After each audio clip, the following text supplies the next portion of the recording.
to the Broken Pencil Booking Company Pro Wrestling Podcast infused with hip hop. I am Wood. Made daily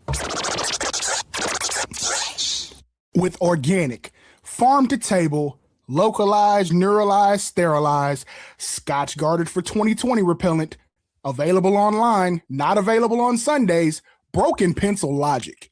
You stay classy, internet. I'm Suave Burgundy. Yeah. Hey, man. Say, man. How you love that Playboy? Yeah. This is what you call in the can. You feel me? This is what happens when, you know, what they say? Proper planning prevents piss poor performance. Yep. Proper preparation prevents piss poor performance. That is the phrase that pays. This is us operating on. We're in 2027 already. Thank you. Yeah. Suave, what it is, man? Man, just out here, living the dream. So for the benefit of those with flash photography, probably on the smartphones and the things that they're listening to this on. Today's date is Monday, June the 1st. Year of our Lord. Year of our Lord. I said year of our Lord. Year of our Lord. I've never hated to play this more than I do right now. 20 and 26. Mafia. And on the Mafia part, I don't hate playing this. Yeah. Bars for breakfast. Tell him about it, Suave. Hey, as we spoke about on previous episodes that you have seen, obviously prior to this, there is a Ain't No Way verse challenge from Juicy J in correspondence to this most recent tape that he has dropped, and there is a cash prize involved this time. As many of you know who follow on our social networks, I experimented with the first one just to have a good time.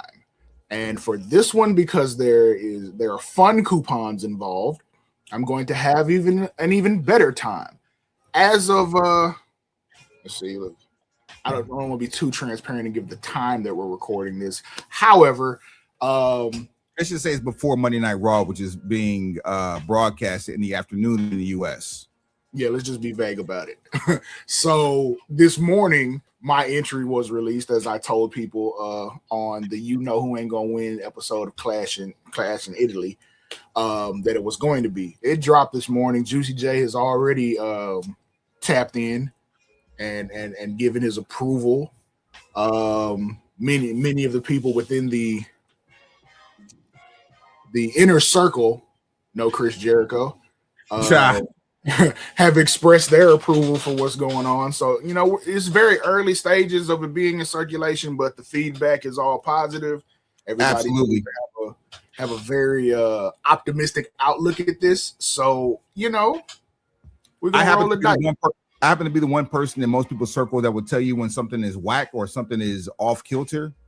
Yeah, this ain't that. This ain't that. You need to tap in. If you SUAVE 4 MAYOR at Suave for Mayor on all things social. Mayormedia.com. That's the website, correct? The website is suaveformayor.com. Suaveformayor.com. That's right. Yes. Same. So Suave for Mayor literally on everything. On what? Yeah. Everything. And everything. Speaking of Clash in Italy, we'll be talking about that fallout from Clash in Italy. You're going to be hearing this probably the week of June the 8th because life. We're getting ahead of this one. Indeed. So that's why. That's the only reason I'm putting the dates on this, because this episode definitely is going to have dated material, but it's definitely going to be a needed conversation as per all the episodes for Gang Green going back to episode. But as we've learned over the years, it doesn't matter when we say something; it turns out to be relevant far beyond when we actually have said it. So here's proof of concept of some things too. A lot of things that we've said on this show have come to be true to life, and we're not trying to say that we're soothsayers or anything like that. We also aren't saying that people aren't tapping in, because they definitely are. And by people, I mean people that matter in the industry are tapping in with us.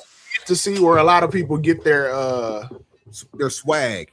Yeah, they get a lot of their ideas and whatnots from, you know, whatever we decide we're going to do at one time or another. So, I mean, simply put, where the gang goes, the gang goes. and sometimes where the gang goes, the lames go. There's that too. SerwinVega.com is the pro audio choice for the Broken Pencil Booking Company Pros and Podcasts infused with hip hop. Shouts out Henry, shouts out Gary. What up? Let's tap in and see if the sale is still going on as of Father's Day sale. I called it. Look out. Pro audio, car audio, motorcycle audio, power sports, home audio, OEM replacement, marine audio. Swab, where we at? On a boat. Splash. And don't be in the Outer Banks. Please don't be on the house on the Outer Banks. Hoping that you're the next to go in there. And if you have the bread to have a house on the Outer Banks of North Carolina, please move that shit. Damn. Like I'm sick of watching the news every year and every summer and watching a house fall into the Atlantic Ocean because y'all were too stupid to understand how nature works. Anyway, back on this. 25% sale for Father's Day on SerwinVega.com. Add the code BPBC in your checkout, get an additional 10% off. Straight like that. SerwinVega, Suave, you know what it is. Put some bass in your face with SerwinVega audio. Hey, the shooter. Oh man, Vita Hermosa Cigars. Vita Hermosa Cigars is a beautiful life. At Vita Hermosa Cigars on everything. By the time you hear this, we would have already been at the Oak City Smokeout or the Oak City Cigar Festival, year number 2. We are one of the featured brands this year. So I will on the episode 275, I will give you a quick recap of that. I'm sure I'll have some footage, and I'm sure by the time that you hear this, Suave would have cooked up something real nice for the socials, as he did for the Charleston Smokeout. So shouts out to the OCEG group, Oak City Entertainment Group, that is, which is Raleigh, North Carolina. We are in business. tinyurl.com/BPBC merch. Buy 4, get the 5th one on me. It's for free. It's going on still through June. This is my birthday month. So yeah, we will be getting active. And shouts out to, like I told you in the last episode during the Clash in Italy, you know who ain't gonna win. The belt Dr. Jamal Willis did cash in on that buy 4, get one on me for free, plus the 20% off. So he did. He did. Matter of fact, you know what? I told you on episode on the You Know Who Ain't Gonna Win, the sale is over. So I'll put it back up for Father's Day. Might as well. I mean, yeah, because why should the dads get shortchanged? Yeah, put it back up for Father's Day. Like, don't buy that man no more socks. Don't buy that man no more undershirts, A shirts, or WBs, as they're referred to in the community. See, I'm trying to be better. I'm trying to be a better WB. Yeah. Don't get him no pack of WBs. Don't get him no pack of frogs. Don't get him no socks. The lame necktie is over. Don't do that. I had a conversation with my wife, man. Did you ever notice how back in the day, how parents and mothers in single parent homes would allow their children to get Father's Day presents, and they would get neckties, and the ties would be so lame that your dad always had this long tie collection with none of the ties he would ever wear? I've never seen a father get a fly necktie in our generation growing up for Father's Day. I mean, that shit. Okay, so let's just discuss the elephant in the room when it comes to this. So if you are a man of taste and of style, oftentimes additions to your wardrobe, whether that be for streetwear, business casual, for business professional, or even formal wear, the items that are of quality and of style are typically not in the price range of what individuals are looking to spend when it comes to a Father's Day gift. Because Father's Day is almost seen as a holiday of convenience. Man. We're trying to do something quick. We're trying to do something easy. And a lot of that it's the blame goes two ways. In one way, it goes on us as the dads because We may failure not to communicate. Failure to communicate. And then some days just like, man, I don't want no whole lot. Just let me chill. Let me get something to eat. Watch the game. But you really do. You really do want a whole lot. Because you do deserve a whole lot, especially if you're present. You want to be celebrated. It's just you got to learn that person's love language. So whatever person you have in your close proximity that represents father figure to you, that you're going to represent and celebrate on this upcoming Father's Day, learn their love language. Like, love on them the way they want you to be loved on versus the way you want to do it. So you know what's wild. There was a time, and it may still be present. I don't know because I don't live that life with my wife. There was a time where domesticated items would be insulting to a woman for Mother's Day. Vacuum cleaners, cookware. Right. Yeah. My wife eats it up. Like, if I can find something like a cool home gadget that makes her life easier, she's all in. I really do think. Go ahead. And I still feel bad just thinking about it, but I'd be like, because if it makes her life easier, it makes my life easier, and we both use it. I feel like that's something, as you grow more mature, you become more mature in just understanding who you are. Gifts like that don't make you feel no type of way. I think that's a thing of youth where you're like, don't paint me in this light where I'm only good for this one thing, so you only give me this one thing. Like, okay, you're gonna buy me a lawnmower only because I'm the person that mows the lawn. It cuts the grass, yeah. Versus you get older and you get a new lawnmower, you're like, man, it's just made life easier. I bought a tractor, fam.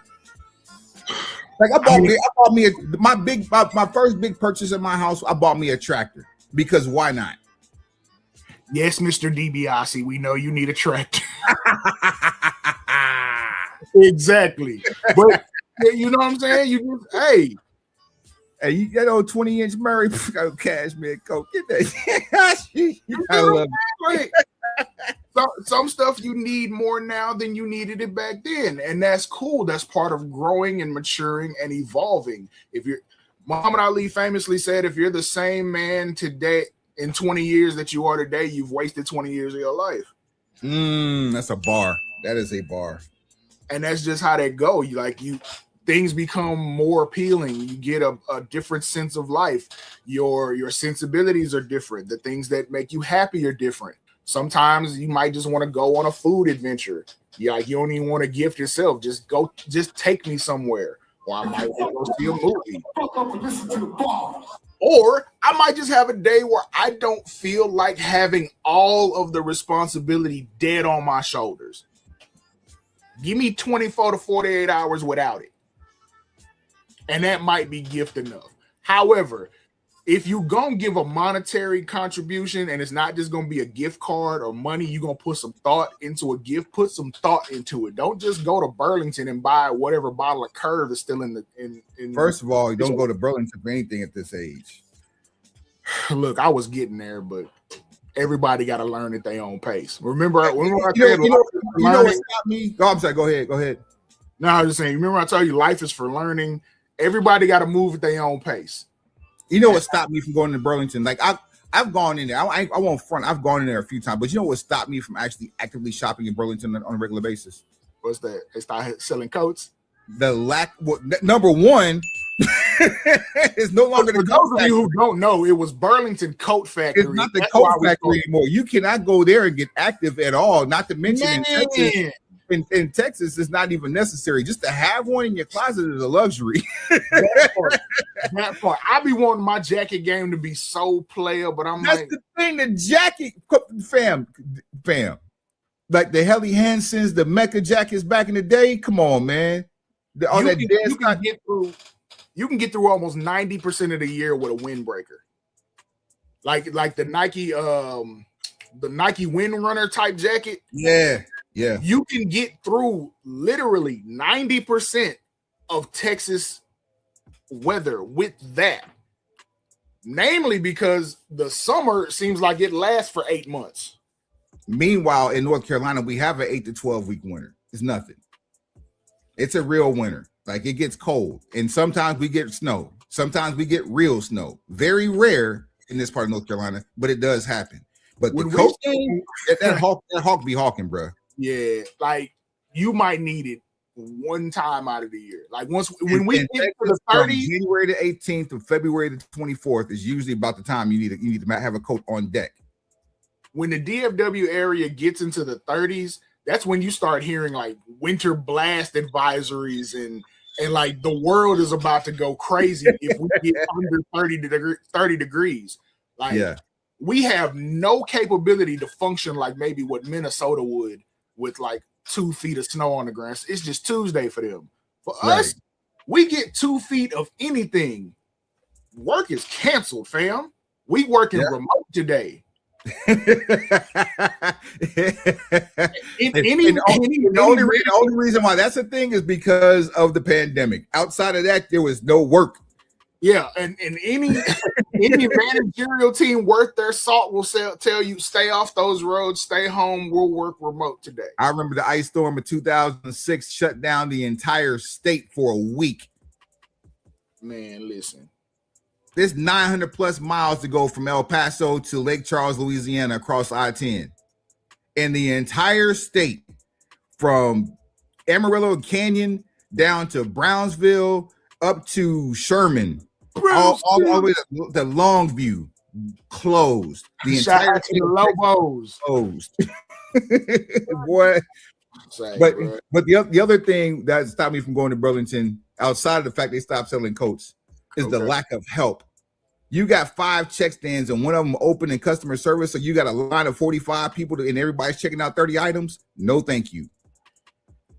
Look, Burlington Coat Factory or Burlington just the store, because I think there's another tagline instead of Coat Factory now.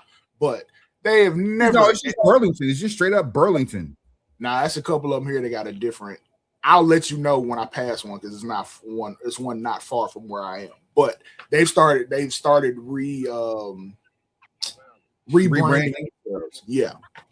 So, but at no time during its existence have they ever been equipped to handle large amounts of customers at one time or large amounts of items being checked out.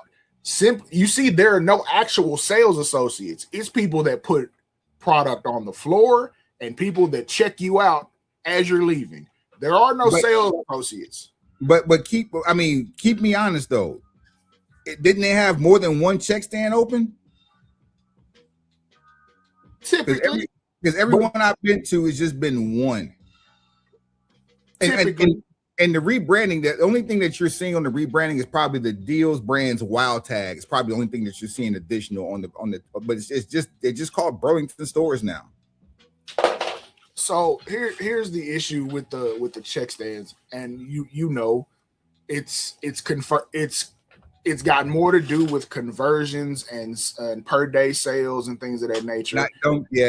We have a marketing conversation. We ain't about to pub up theirs. That's what I'm saying. But like that directly ties into staffing. Like you're not gonna hire as many people or put as many people on the schedule for a certain day if you're not doing those kind of numbers. Yeah, you gotta weigh labor versus your gross sales and the increases, decreases, forecasting, all that kind of stuff.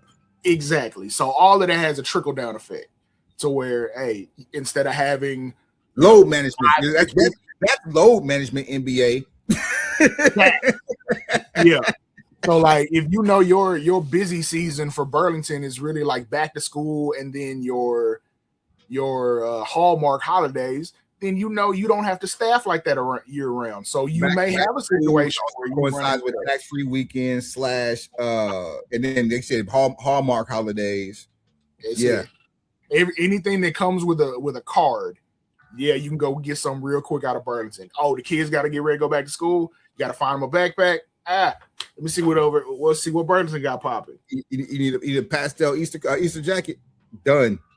You need a last minute dress. Bing bong. Like and now it's become where you can for sneaker hunters because you know that that's when I go with it. Thrifting culture has evolved from Salvation Army to now I'm gonna hit Ross, TJ Maxx. Everybody knows about it now. Once upon a time, it was just us who were really doing the sneaker shopping.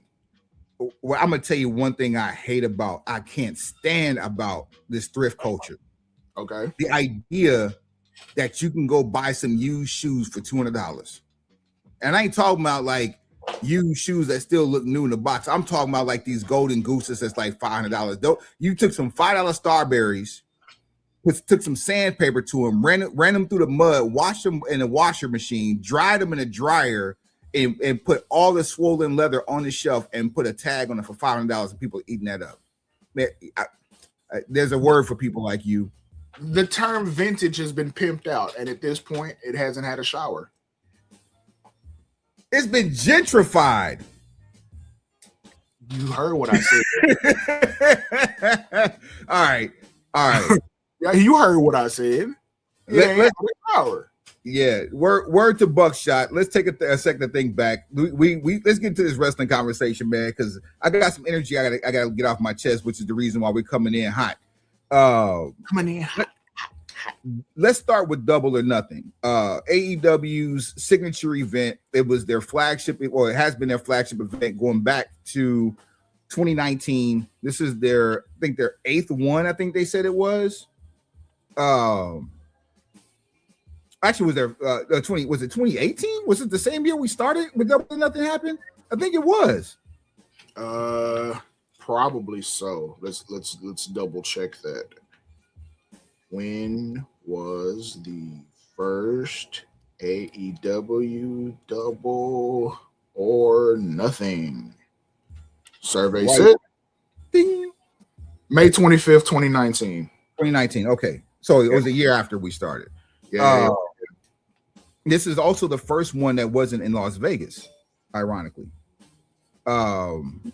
Is that going to end up being a similar mistake to when they took Starrcade out of Charlotte? I'm not so sure, because for one, the venue looked phenomenal. The crowd was amazing. And the show that they gave was perfect for all the things. Or has the Las Vegas wrestling community been pimped out so much lately that it's a good idea to get out of Vegas for a while? It's been gentrified. Yeah, I don't think Vegas is the coat. Yeah, I don't think Vegas is the hotbed it once was for professional wrestling, simply because of the last 2 years of Mania. People have had their fill, and that's evidenced by the dramatic drop off in crowd from last year's Mania to this year's Mania. I mean, the fans would still want to see it, but it's like, motherfucker, we broke. Yeah, and next year there is no Mania in the United States, and there is no current event for professional wrestling out of the big three in the United States in April.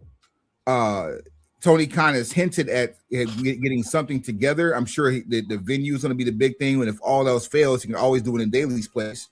Stop hinting and turn up, bro. Like, to hell. You got less than a year at this point. You better have something in the kitty.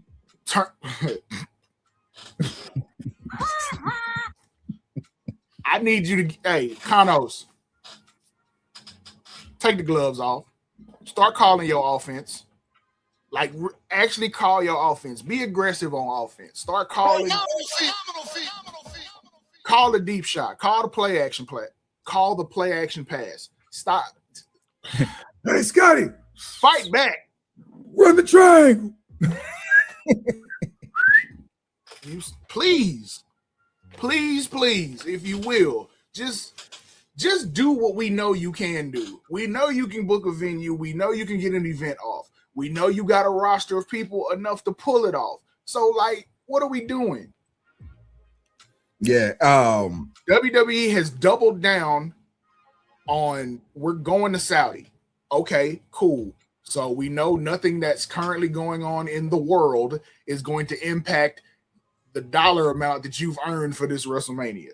So boom, it's not going to be here. You're going to split the market based on that, because you're going to have people that feel strongly enough to not participate in WrestleMania in some form or capacity because of their convictions. Capitalize on that grab a hold of the market share, whatever percentage you can get, and turn it into a positive, and then spin it as we're keeping our we're keeping. You can spin it in an all-American stance, like we're keeping all of our operations domestic, even though that's a complete lie. You finna go to Wembley here in a little bit. Yeah, but, I mean, but also Tony actually has vested interest in the UK, so I can't fault him for that. Yeah, but who says mess up a good story with the truth? Where do we live? So, like, don't let the truth get in the way of a good story. When it comes time for that event, you tell them, hey, we're pro-America here because we're doing stuff for American fans. We're not taking our biggest product and exporting it and then turn around and do a PLE in Spain. Like, come on. Like, what is the truth? Who uses that? The opportunity presented itself. We capitalized. That's all we did. Yeah, that's it. That's it. You showed me a lane, I drove through it. Yeah, you mean? Yeah, biggest thing to me that came out of Double or Nothing was the return of Kyle Fletcher, who sided with Konosuke Takeshita only to hit him in the head with his own belt. I mean, you're gonna get a top tier group of matches out of that. Takeshita has been John Wick. Like, this is the match that the match that we saw was the match that we knew that those two were capable of between him and Okada. And I'm thankful for that. And it wasn't a long match. It was like 20 minutes. But it was crazy to watch AEW and be like a 20-minute match. That ain't long. Right. because the product has conditioned you as such. You know, when you watch AEW, you're going to get long video game matches. You're going to get a lot of physical effort. So, a 9-match main card wasn't a long card, even though it ran over. You see what I'm saying? So it's you can condition your audience to like and or accept anything you want them to. It's about consistency. Yeah, and the Owen Cup brackets are shaping up. We got Will Ospreay and Swerve that have already advanced. Something tells me that they're going to be facing each other, especially since there's a story that they're actually bruvs. In fact, while we're talking about brackets, let's bring that bracket up for the year for the men and the women. So the men's bracket, Samoa Joe versus Will Ospreay. Will Ospreay won that match. Swerve Strickland versus Bandito. Swerve, of course, won that match. We have Claudio versus Brody King, Mark Davis versus Jungle Jack Perry, and let's see here. I don't even know what those matches are. For the women's, you had Athena versus Mina Shirakawa, which Athena lost that. Oh, did she lose that match? No, she won. She didn't lose. She won that match. She's still your ROH Forever champion, Forever Women's champion. Let's see here. Hold on one second. Blah, blah, blah, blah, blah. What are we doing here? Oh, there it is. All right, keep going. There we go. All right, and then so Mark Davis defeated Jungle Jack Perry, and then Brody King defeated Claudio. So up next we have Will Ospreay versus Mark Davis and Swerve versus Brody King, which is setting up for a possible Will Ospreay Swerve Strickland final at Forbidden Door. That'd be a dope ass final. And then for the women, Persephone versus Hosky, you have Alex Windsor versus a player to be named later. My guess is probably Ultimo Monet. And then Sky Blue versus Serene.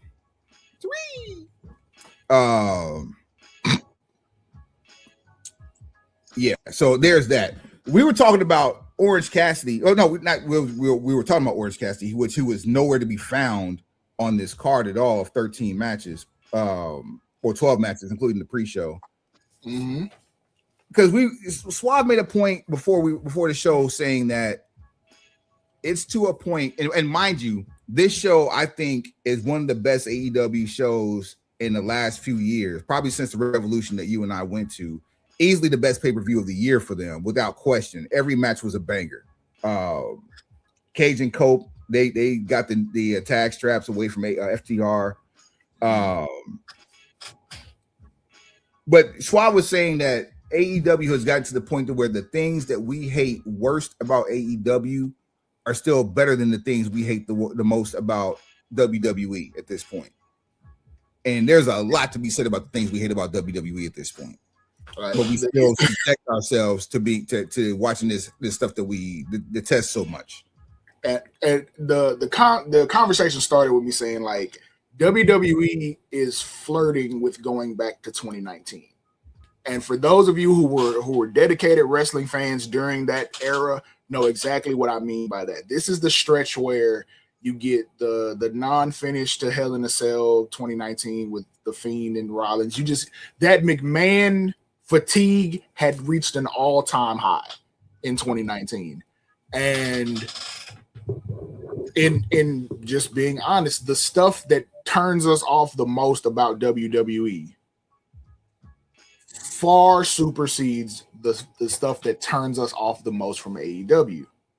The things that irritate us personally about watching AEW is just, it might just be the indie. Like when it gets too indie, it's like, I'm not here for this. When the stuff that pisses you off about WWE, it could be the subscriptions, it could be the fact that the catalog's not all in the same place, it could be the fact that they give you indie shit and insult your intelligence at the same time. It could be 3-hour SmackDowns that have less TV time than Raw without being over the top. It's right. Crazy. Just this past weekend, Clash in Italy, the pre-show was 2 hours. The actual PLE was like 2 hours and 15 minutes.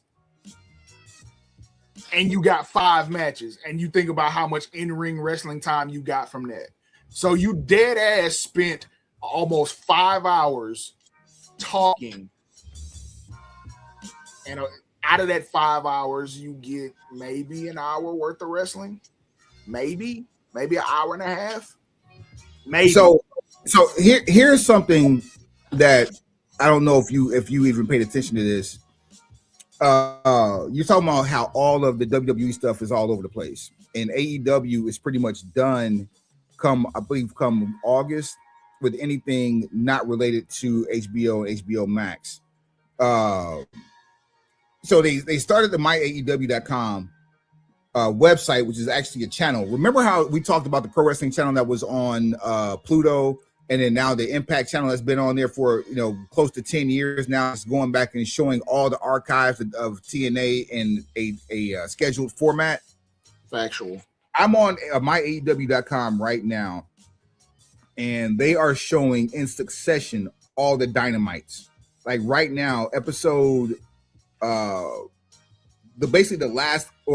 episode 54 from season 2 is on right now. Coming up next is 55 from season 2, then 56. They're literally running down the history of AEW in chronological order on this. If you are a diehard or you missed something, you can go here and check it out. It also has pay-per-view where you actually can watch the pay-per-views directly from their website. I'm not mad at this direct-to-consumer approach. And then you have like other bonus clips. You have ROH on here. You got a tribute to Brody Lee, the best steel cage matches, podcast. Like this is loaded. And then you also have other affiliated organizations where AEW talent has gone. Like 1FW based out of Atlanta is on here, and it has AEW stars. Like MJF is on here. Orange Cassidy, Arn Anderson, and Billy Gunn. Like you've got people on here that you recognize on some of these indie shows. So the indie stuff that we see out of AEW comes from an honest place, whereas the indie stuff that we see in WWE comes on demon time. Because it comes from pandering, it comes from being reactive more than proactive. You follow what someone else does and you say, okay, well, we can just do theirs a little better. Or we can make one tweak and make it a little different. Less is more. You would think, and they have taken, but they've gentrified that particular train of thought.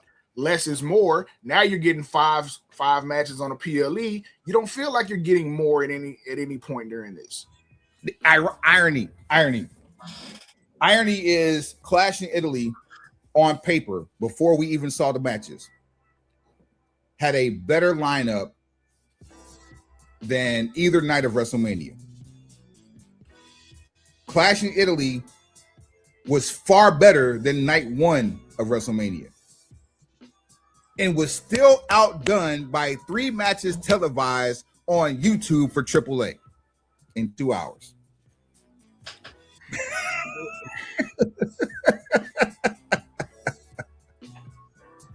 And now I'm getting to the point where I'm like,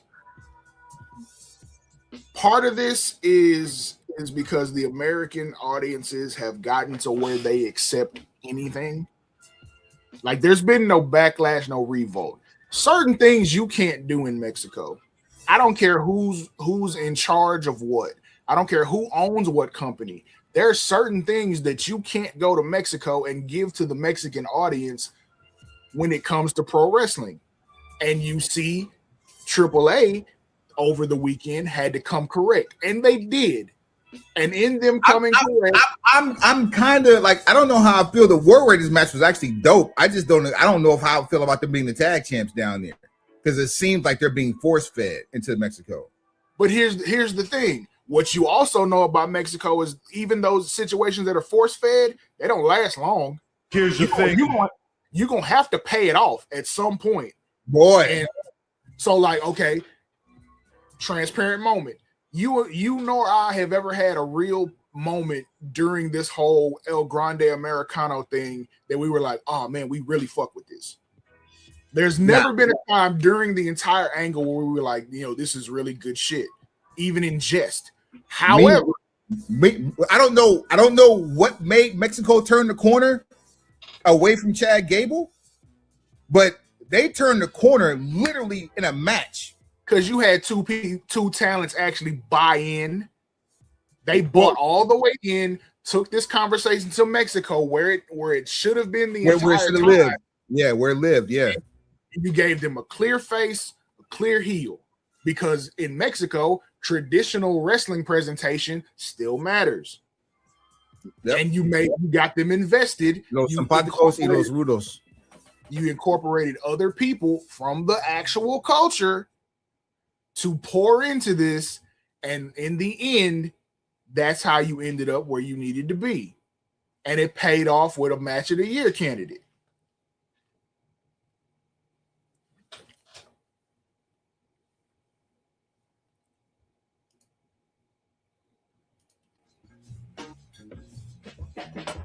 So you gave them a situation that matters. You gave them something that pours into the culture that they already subscribe to, even though neither of the actual competitors are of Latin descent. These are not actual luchadors. They're not Hispanic. They're not Mexican. None of those things. But they gave you enough of the culture while not gentrifying or bastardizing it to where it was palatable to them. And you elevated other performers in and of the culture while doing it. I don't know if go ahead. That's kind of how an ecosystem is supposed to work. Even when you bring outsiders into it, you don't deplete all of the resources as so you can come back and continue to fellowship. So now Chad Gable at some point is going to come back to AAA and he's going to be a face. Major over baby. Major over face. Even if nobody in America realized what happened. Like, I don't know what the numbers were. I just know every wrestling fan in my phone was messaging me Saturday night about the match being live.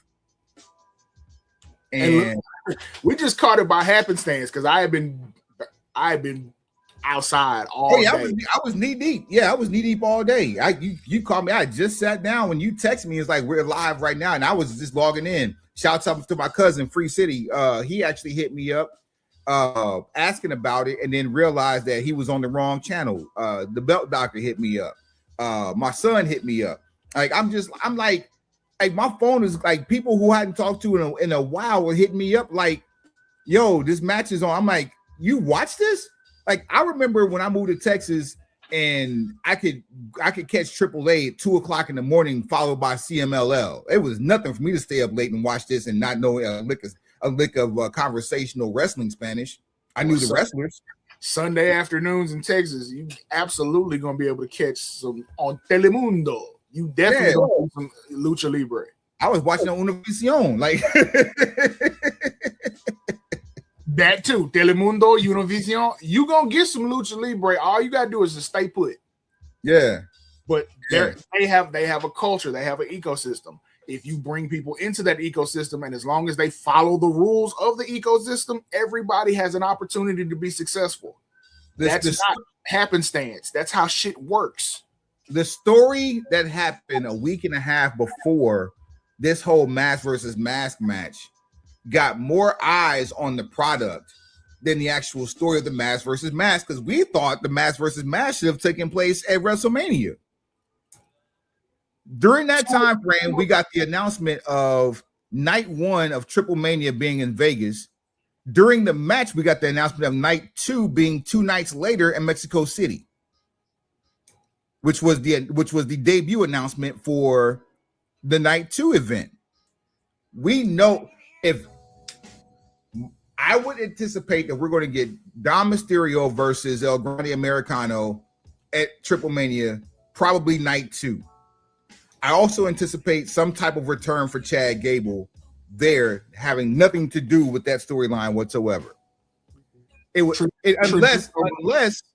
Unless Chad Gable gets the Intercontinental belt from Dom Mysterio to take on El Grande Americano at Triple Mania. That would be some shit. I think the next time you see Chad Gable, he'll be as a tag partner of El Grande Americano. Ooh, that's nasty work, Suave. That's nasty work. Because we out here we're following traditional wrestling booking strategy, which says El Grande Americano OG may have shown up there as a heel, but Chad Gable left as like a top baby face for AAA. Had his entire family in Mexico with him for that moment. So that was the most physical match we'd ever seen from both men. Both men got bloody. Oh, the week and a half before, we got word of an arrest and the reason behind the arrest. And we thought that the match was in jeopardy. We knew El Grande 2 was going to lose his mask. We just knew he was going to lose his mask behind this. Visa status was being questioned. Ability to work in Mexico was being questioned. Parade, I was worried about those. The parade that had his name all over it was in question. The person that was, all we knew that the person that was involved on the receiving end of said kiss in the elevator, and now I'm putting in the air quotes, was of Latino descent because of the story that went attached to the person that Grande allegedly beat up in the elevator. Only to find out during the match, we could have been ultimately worked through all the media because she was there at the match. And she was a character that was fired from AAA, but showed up with the ticket and then gave him some good loving on the mouth after the match. That shit was beautiful. That whole scenario, beautiful. If Undertaker had his hands in all of that, hey, for a nominal fee. Hey, keep it G. Is that not how professional? Okay, remember the text I sent you after this was over? I said, this is what grown-ups want wrestling to be in 2026. Yes. Give me some color, man. Is this not how you execute professional wrestling to a high degree? You take personal issues, you mix them with whatever culture happens to be at play, you execute. You blur the line between fiction and reality. It's not hard. It's not hard. It's really not difficult. It's really not difficult. And the reasons like this are why Okay, we like the bloodline so much. You have people that they're native to the culture, to the story that's being told. It's relatable to a certain group. When they're really blood. They're really bloods in a couple ways. Yeah. These are real conversations that happen at their cookout, like how to advance the family. We're gonna make sure that we've been the people they've been building this company off of all these years. Now we're actually gonna start building our family legacy and our family wealth pool off of our work. We're going to start getting paid for the work we've put in.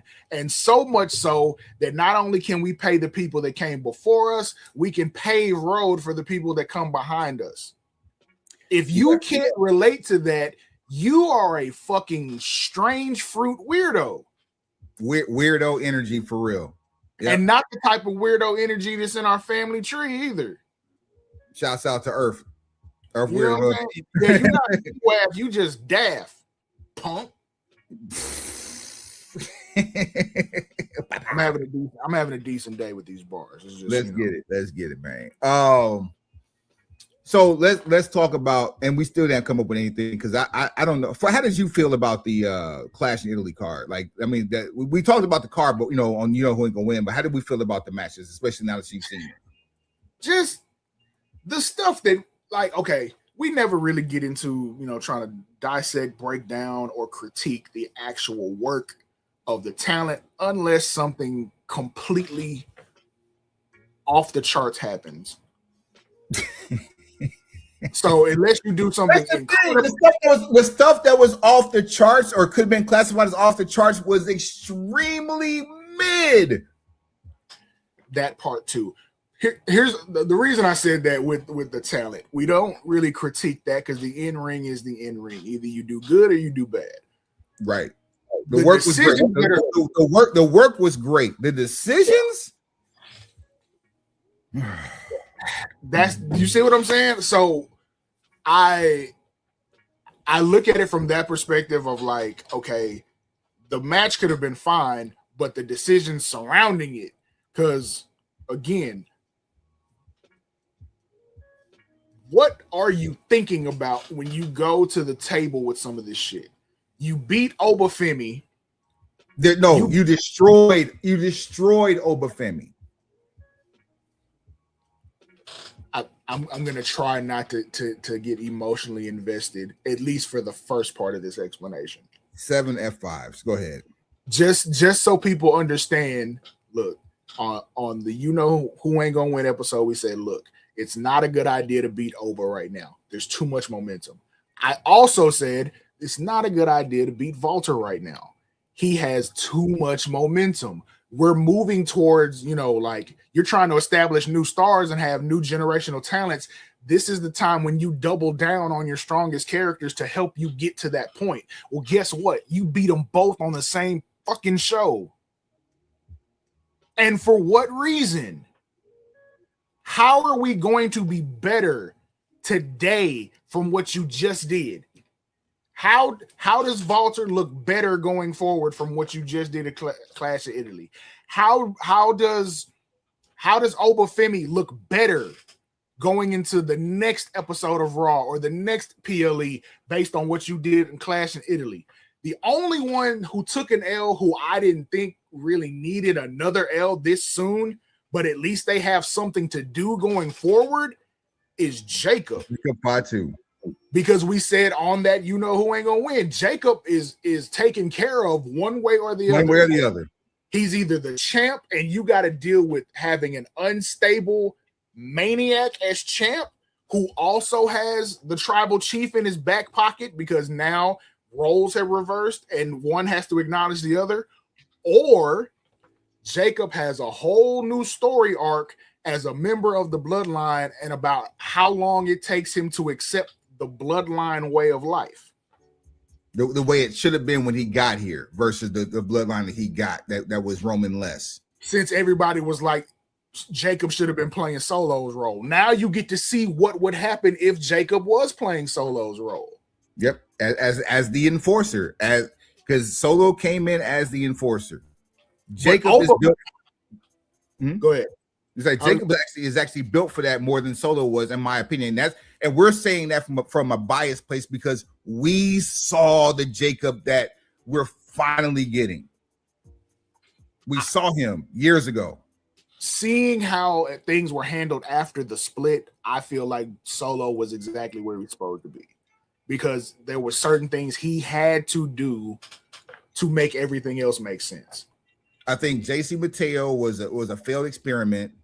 You just don't know what to do with somebody like Jeff Cobb. Sorry.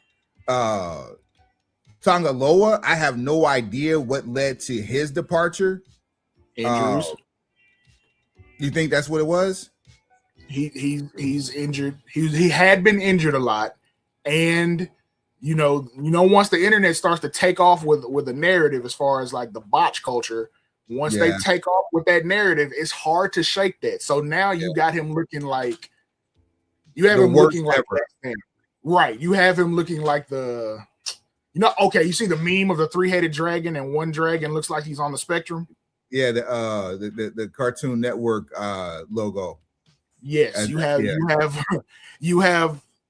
him looking like the Cartoon Network dragon out of the three options. So it's like you've devalued him without giving him enough opportunities to level that out.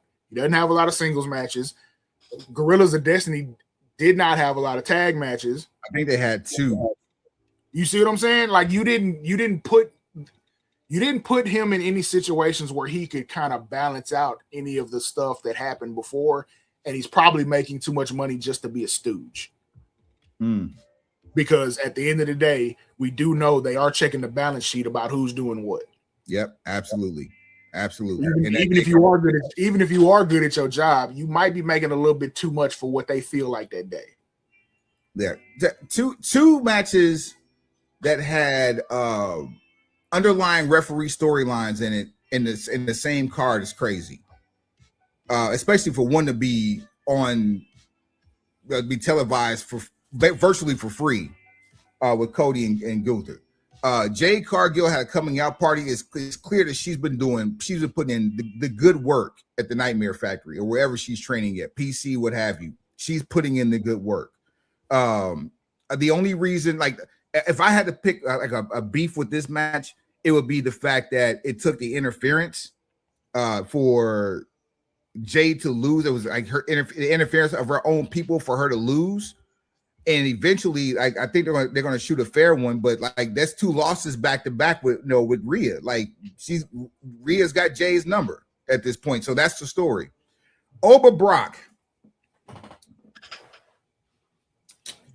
I think if there were an issue with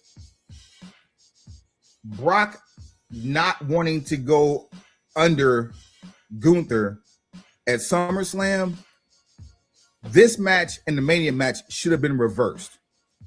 I don't care about how real the retirement was.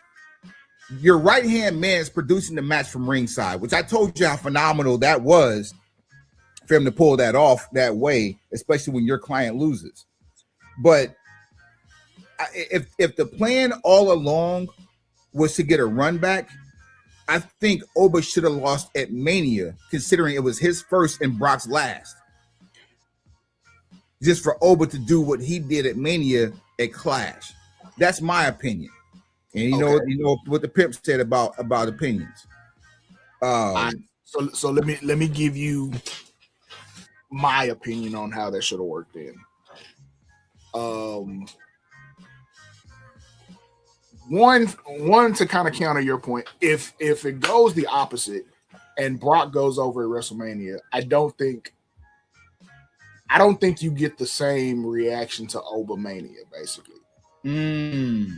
I don't, because he literally he came in with this aura that followed him from NXT. You had a different presentation. He's got basically everything you want for a superstar to have. He's got a cool entrance. He's got a song that people can participate with. There's a chant that goes with it. He has strong delivery on the microphone. He's a large, imposing individual. Yes, he has way more pluses than minuses. Anybody that's looking for a minus or nitpicking for a minus is essentially doing that, nitpicking. I'm gonna give you one name. Matter of fact, I'll give you two names. And this will tell you exactly how shit should have gone. Brock Lesnar, Obafemi is just 2026's version of Triple H Batista. And it should have gone exactly that way. Batista went 3 straight over Triple H, and that established and cemented him for the next 5 to 10 years. Oba should, if you're gonna do this match more than once, Oba should have gone 3 straight. This isn't like Cody where it's like you're gonna give Cody 2 out of 3 and that makes him and that solidifies him as being somewhat of a tough guy. With Oba, you see it already. He's tall, he's taller, he's bigger than Lesnar. That's not conjecture, that's real. He's really taller, he's really heavier than Brock Lesnar. So you can see it. And this is the only time that Brock Lesnar has been outmatched in terms of height and size in his entire career, right? Nah, you got a couple. Like Omos, he was out. Well, yeah, I guess you got a point with Omos. I mean, he is 7 feet tall. You can't teach that. And then one of his rivals that was always, they actually always got really good matches out of each other. Paul White, the Big Show. Even the times he's been in the ring with Mark Henry, like Mark Henry is shorter though. Yes, maybe by what? Maybe an inch, maybe. But you see what I'm saying? Like you had something organic. You had something that was hot. You had something that if you stayed committed to it and played it the right way, this time next year, we're on autopilot.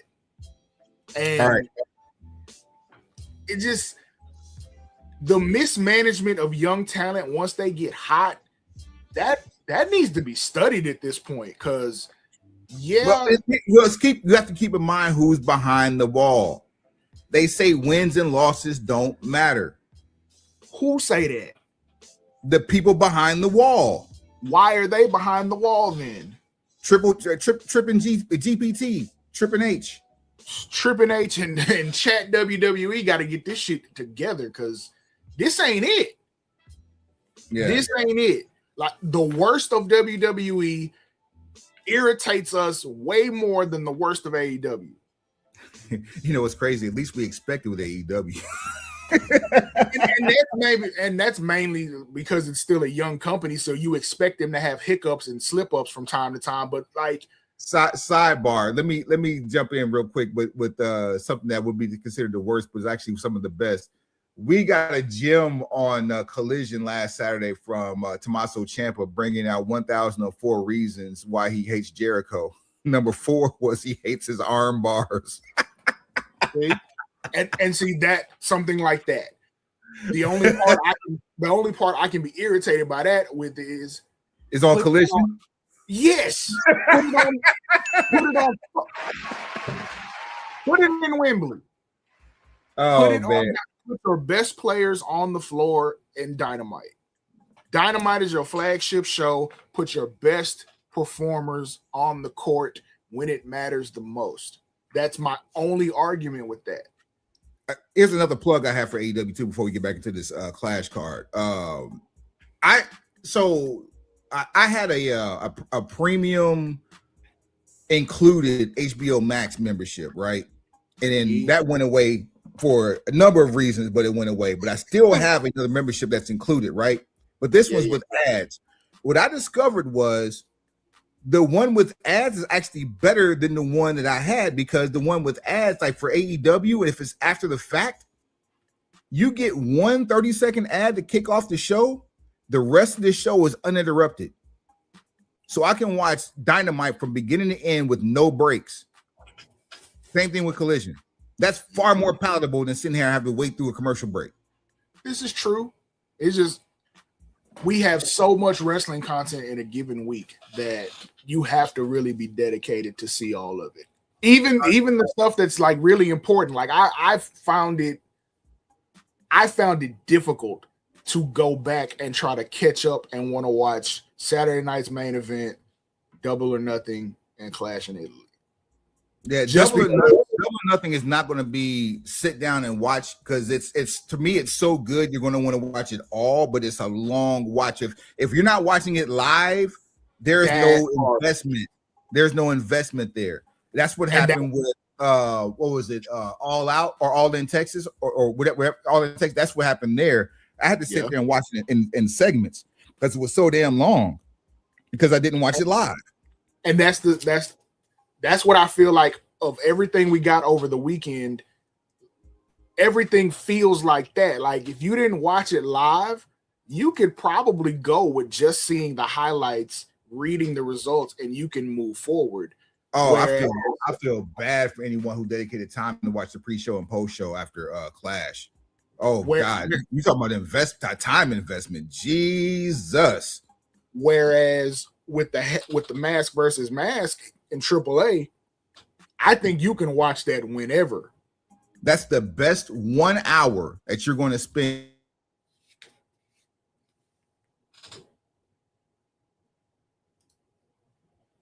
I made the mask versus mask extremely dope. What made it even doper was the no disqualification stipulation, which actually added to the fire of that match.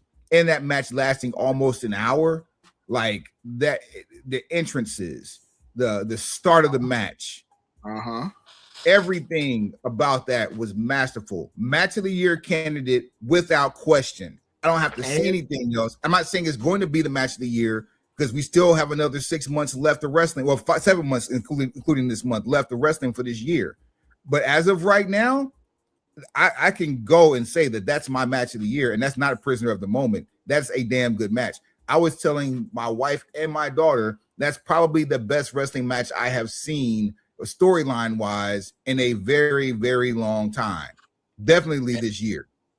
And let it not be undersold that this is one of the better crowds you're going to see all year. Crowd was insane, white hot, as they say. It was white hot. Perfect storm. Yeah, it was. And then the matches before that, the way that I liken AEW's long match card for their pay-per-views to a boxing show or an MMA show, where you have the undercard build to the mid card, build to the upper card with title matches. The crowd slowly trickles in and gets there. I mean, with AEW, the crowd's there for the entire match, for the entire event. But like when it comes to boxing and MMA, like you're going to have very few fans that's going to show up at 12 o'clock in the afternoon and sit there and wait until the last match is over at 9 p.m. Very, very few. Damn sure not going to do it with boxing, unless you're just a diehard.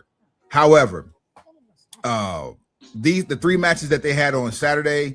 You got a tag team title match. You got their signature son and Vikingo, and then you had the El Grande versus Grande match. I can go on and on for days talking about how masterful what we saw Saturday was, simply off of how it ended. And the fact that it's on YouTube is crazy. So the numbers, like I said, numbers will be insane. But back on Clash, though. We have our first Black Women's Intercontinental Champion in Sol Ruka defeating Becky Lynch. I'm still not off the train of Sol Ruka needing to change that finish, and I'm also not. I love my sisters. I love Black excellence, and it goes to say that we only get to know how proud she is of her heritage when it's asked of her. And like being Black, you have to be unapologetic. Period. Yeah. There's no other thing I can say. You have to be, if you're going to carry that card, be unapologetic about it, because being racially ambiguous as a character is crazy work. You know the world we live in. I also know her employer of being with the worldwide leader. So there's that. I don't disagree with anything you're saying. I'm just saying you know the world we live in. So sometimes for certain people, being ambiguous is the way to one, stay off the radar or at least stay out of the crosshairs. And I hope she gets the bags in the career that she deserves. I do. I want the best for her. But number one, it starts with changing that finisher. She's going to hurt herself or somebody really, really bad with that finisher. That finish has an age limit or a time limit. Now I'll agree with you there. The finish has an age limit, and not saying she can get old and not do it, but there's only so many. There's also that too. Well, yeah, but I don't think she's anywhere close to that air quotes age. What the law of averages says, you're not going to be able to do that without incident very long. And so we've seen since she's gotten onto the main roster, there have been a couple of not so smooth situations involving that finisher. Very quick. So yeah, I'm more into the idea now that you give her another finisher and then she only pulls out Soul Snatcher for like WrestleMania and like for a major situation. It's almost like with Randy in the punt. Like the RKO is the finisher, but you know, when it really, when some shit really got to get popping, we're gonna back into the corner and we're gonna kick somebody in the forehead.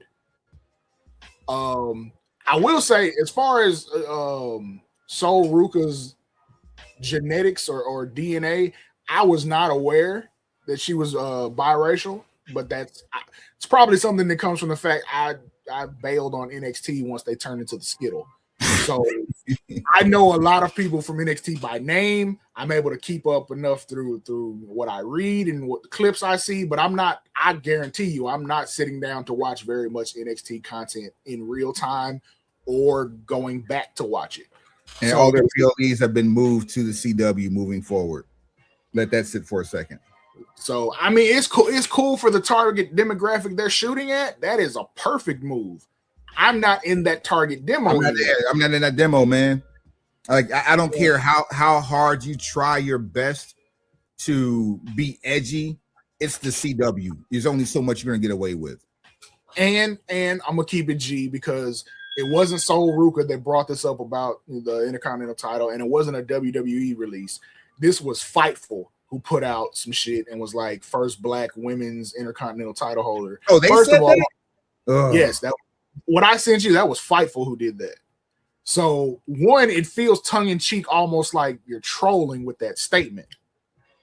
Those who understand why that's trolling, understand. The people who don't and need an explanation, you ain't gonna get it from me.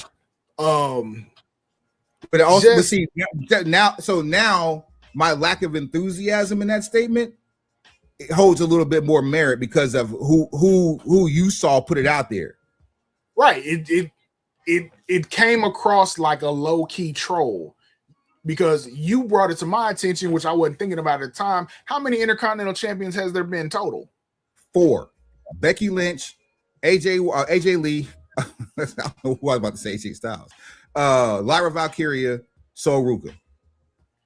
So boom, 4. And Becky, I think Becky's the 3-time champ, which is wild in itself because the title's only been around for a year and a half, 2 years. Oh, you missing one? Maxine Dupree. So 5. So Becky is a 3-time champ. Yeah. So okay, you got 5 total champions. Becky's a 3-time champion, and for whatever reason, especially when her heritage has not been previously discussed, and it's not obvious to.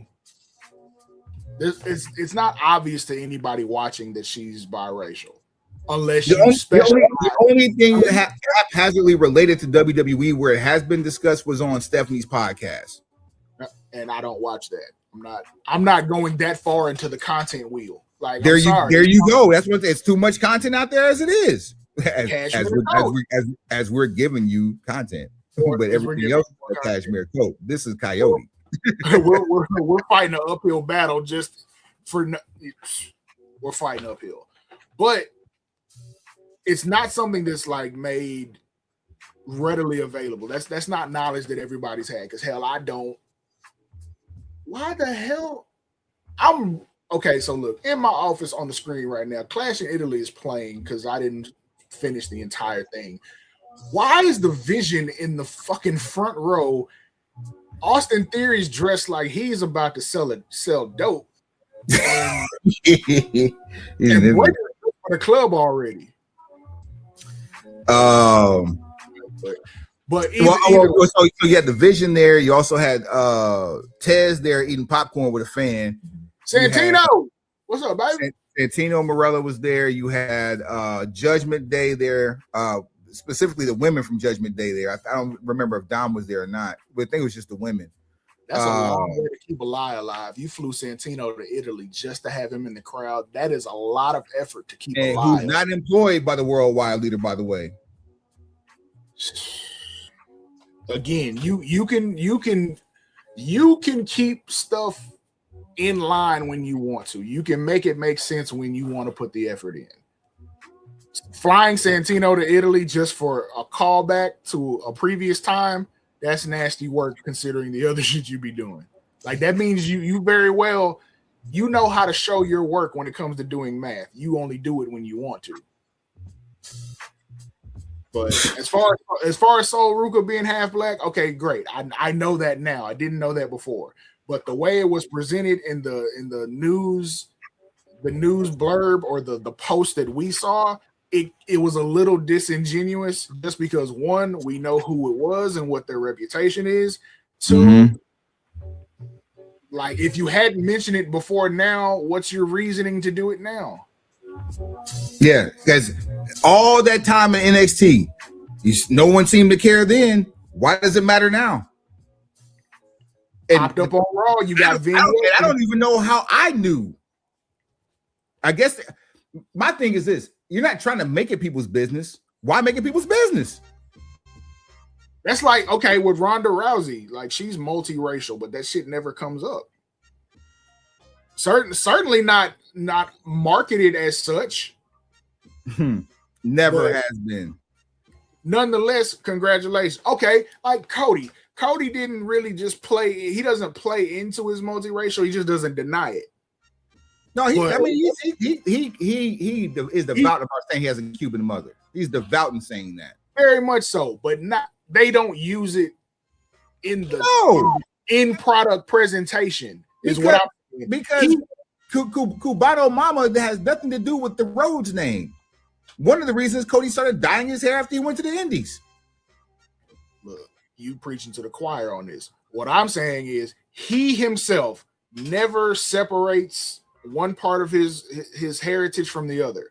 I'm saying as a part of his presentation on the product, that is never something that comes out. It's never something that gets leaned into. Even when he gets pissed off, they don't say that hot Latin temper he has. Yeah, right. They don't do any of that. And the closest you ever got to it was the fact that he kind of gave a wink and a nudge to the camera about being Raheem. Yes. What? And that was something he did on his own to make himself a little edgier.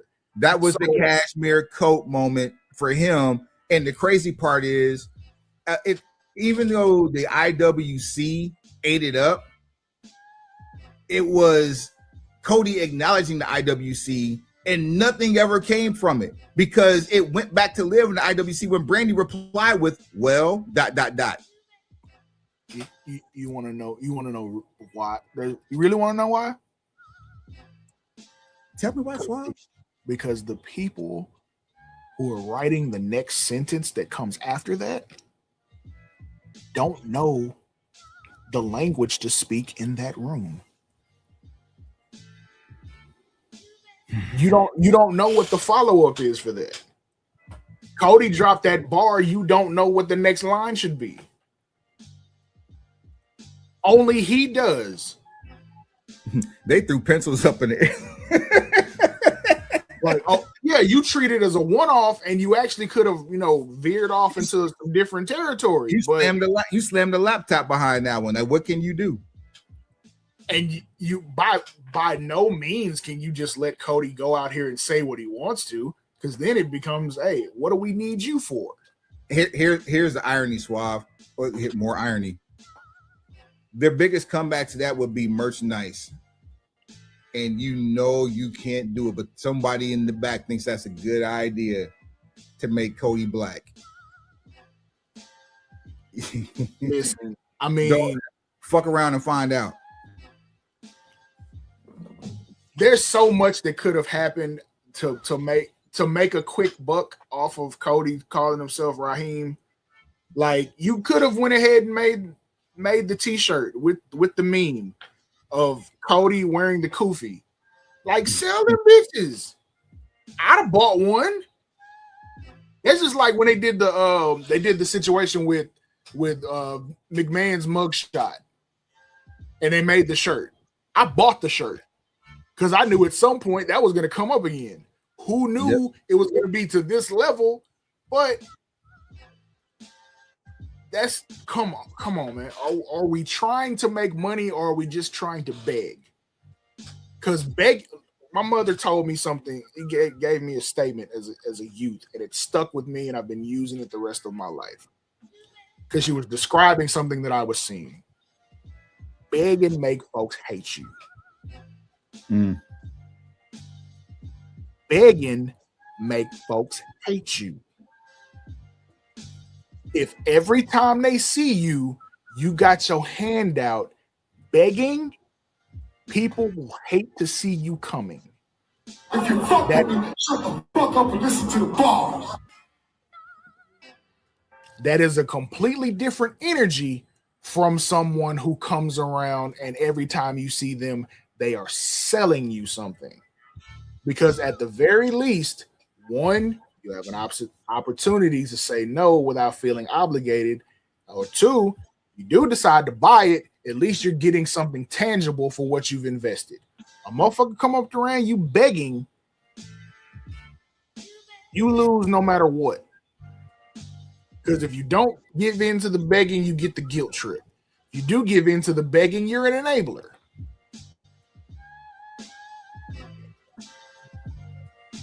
Yikes. Well, there's a plane landed. Last match of the night, Jacob Fatu, Roman Reigns, the Tribal Chief. This is your daily acknowledgement. Tribal Combat.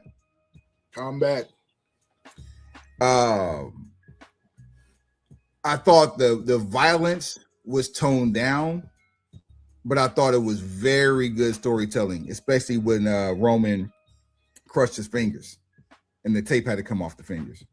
Mm-hmm. And because that literally was the beginning of the end for Jacob Fatu. I hate that Jacob had to take 2 straight L's, but if Jacob's going to take 2 straight L's, I guess this is the best possible place to do it because it's in back-to-back main events of back-to-back PLEs with the biggest box office draw of this current generation. And so, we've got more than enough time to get to WrestleMania with Jacob versus Roman. You think they run it for a third time? At some point, Jacob has to get the belt. I don't deny that part, but who's to say it's from Roman?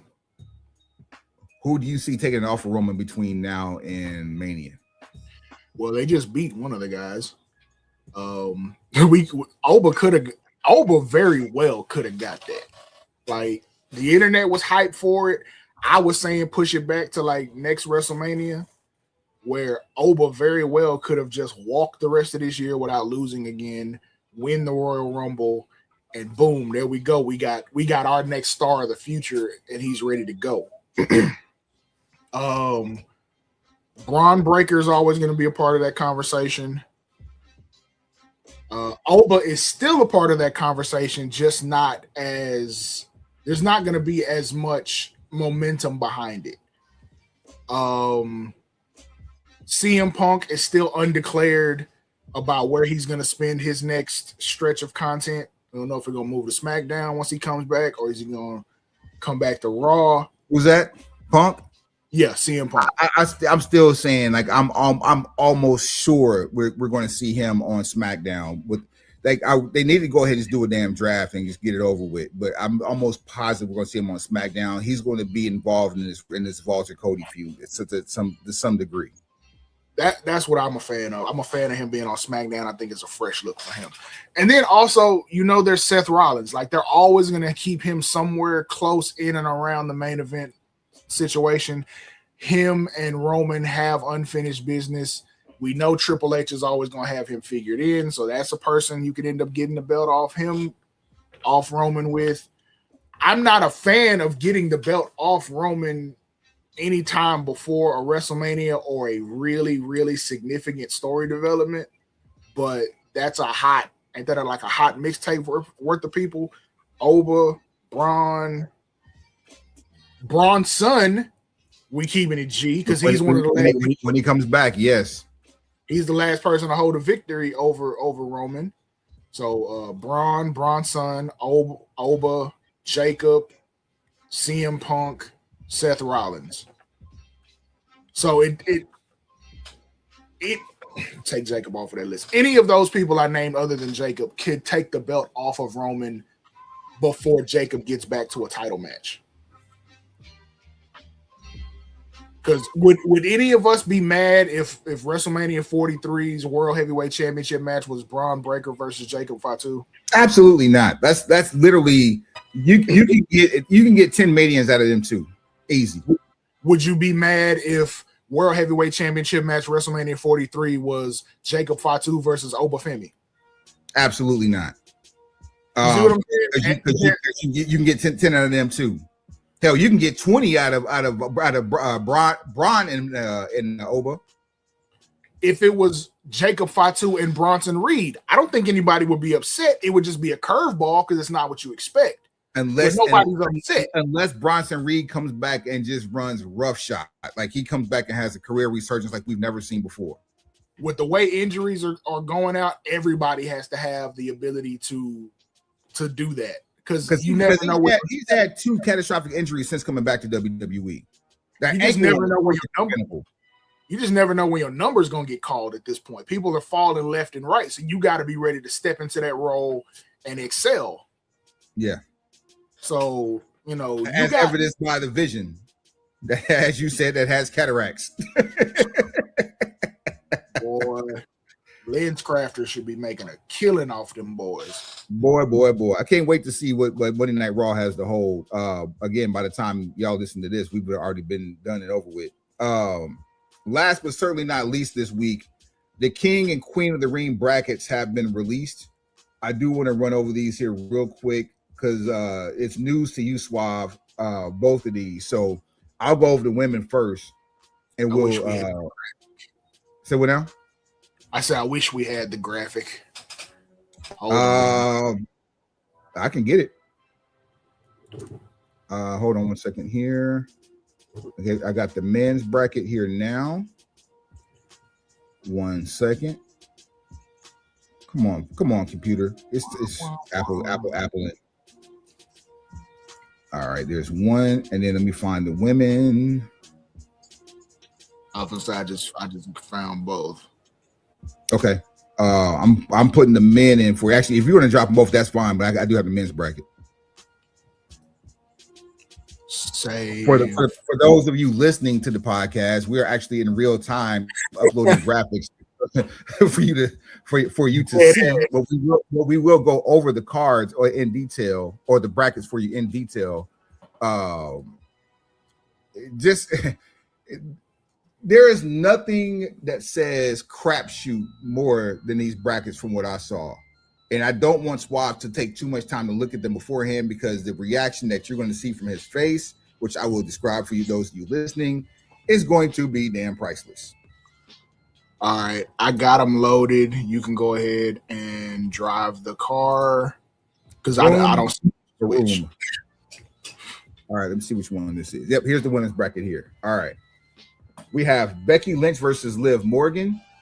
And if we're looking at this, it looks like it's that Liv is the number 1 seed. Yeah, I heard the internet had something to say about that finally, but look, that's because she capped off. She had reason to. This is the monster y'all created. I hope you're happy living with it. All time, and y'all let it live. Quite all right. Alexa Bliss versus Chelsea Green. Sol Ruka versus Lyra Valkyria. Looks like NXT.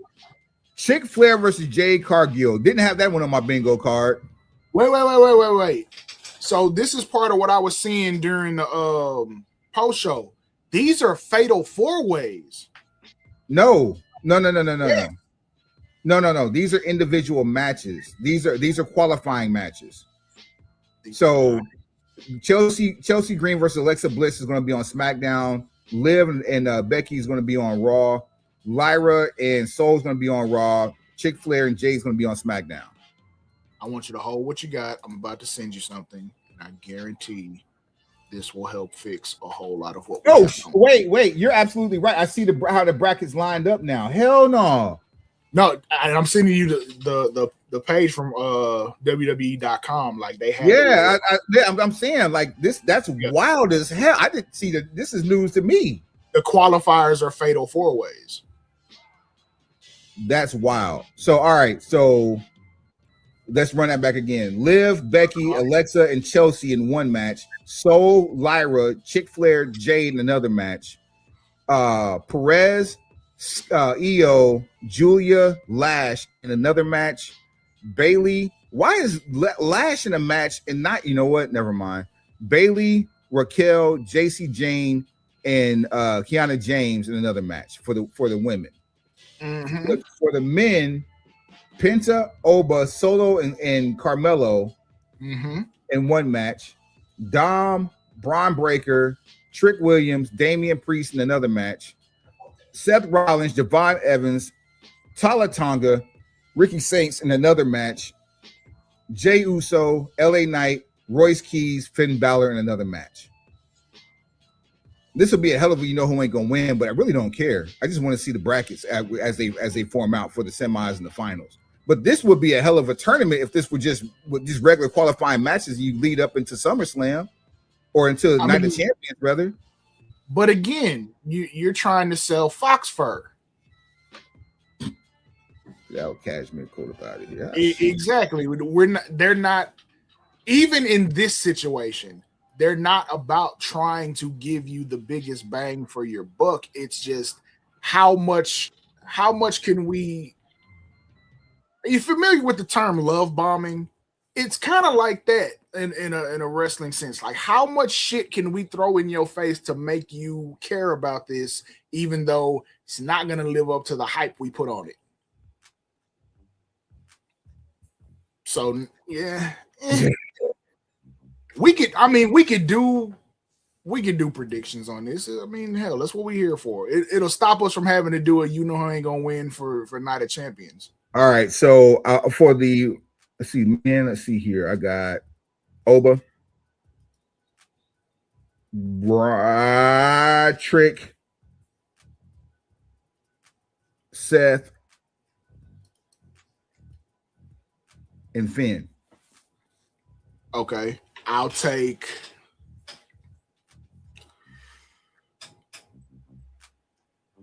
Oba,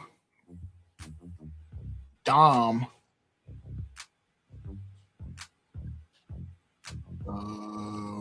Oba, Dom, Javon Evans. Ooh.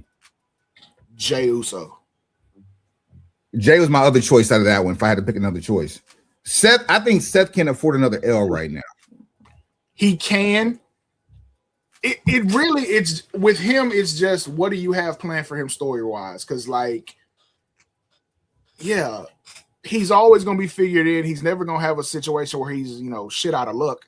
So it's, what are we trying to do? And if I'm supposed to believe that all of these cuts that just happened and everything else that's been going on money-wise, monetarily, is so that we can create new stars and spend less money on overhead for our top-heavy over 40 roster, then why are we not using this as an opportunity to invest in that younger talent? You shouldn't see anybody in the semifinals who's been on TV for more than 5 years at this point, right?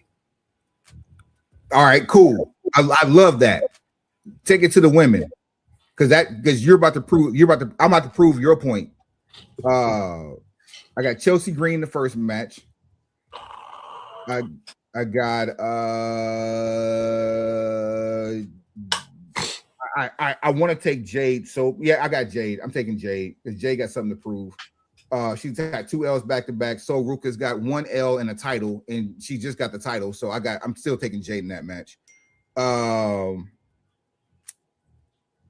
Julia's been on a brick. Io's bulletproof.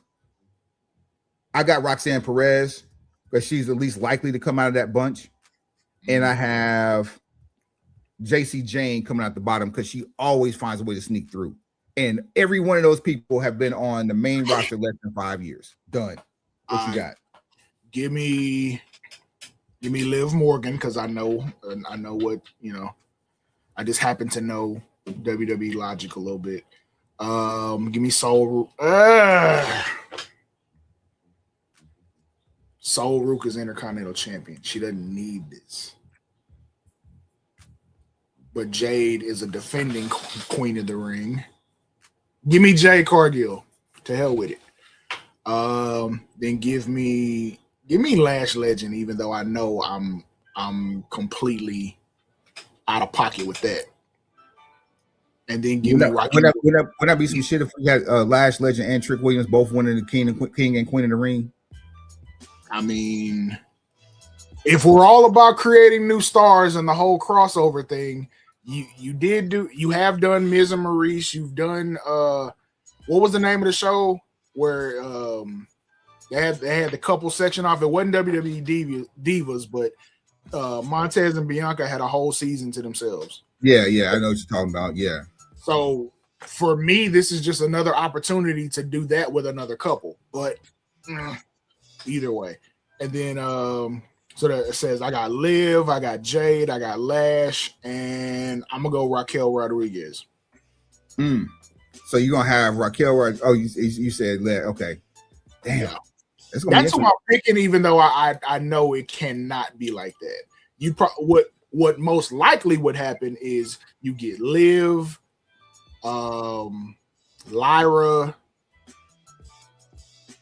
Roxanne Perez, and Bailey.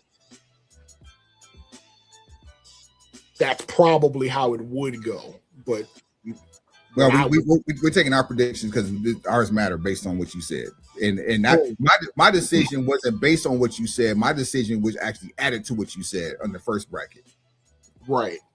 But again, like this is those times where you get those mixed signals. And because the booking doesn't follow the mandate, it doesn't follow the doctrine of what you made other decisions based upon. So it's like, okay, how am I supposed to believe you when you say stuff when you don't support those statements with more action? And here's what's crazy. The winner gets a title match at SummerSlam.